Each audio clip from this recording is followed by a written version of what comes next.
তো এটা হচ্ছে আপনার মেন গেট, এইখানে বাথরুমটা কই? মেন গেটে বাথরুম লাগে নাকি? লাগে না মানে? বাইরে থেকে একটা লোক এসে কোথায় বাথরুম করবে? এখানে একটা বাথরুম লাগবে। চলেন উপরে দেখি কি অবস্থা। এই যে দুই সিঁড়ির মাঝখানে যে জায়গাটা, এইখানে তো একটা বাথরুম দরকার, সে বাথরুমটা কই?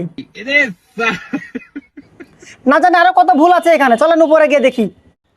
হ্যাঁ, এটা কি ভাই, এটা কি? এটা বাথরুম। তো বাথরুমের ভিতরে তো আর একটা বাথরুম থাকার কথা ছিল, সেটা কই? এটা তো বেলকনি, তাই না? হ্যাঁ ভাই, বেলকনি এটা। তো বেলকনির ওই কোনায় ওইখানে যে বাথরুমটা থাকার কথা ছিল, সেই বাথরুমটা কই? আরে ভাই, বেলকনিতে বাথরুম কে দেয়? বেলকনিতে বাথরুম কে দেয় মানে? ধরেন আপনি এখানে চা কফি খেতে আসলেন, তো এখান থেকে চাপ দিলে তো আপনি বেডরুমে যাবেন না, অবশ্যই এখানে একটা বাথরুম থাকা লাগবে।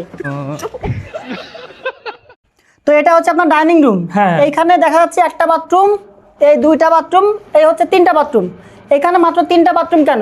এইখানে তো কমপক্ষে 7-8টা বাথরুম থাকার দরকার ছিল। ডাইনিং রুমে 7-8টা বাথরুম কেন লাগবে ভাই?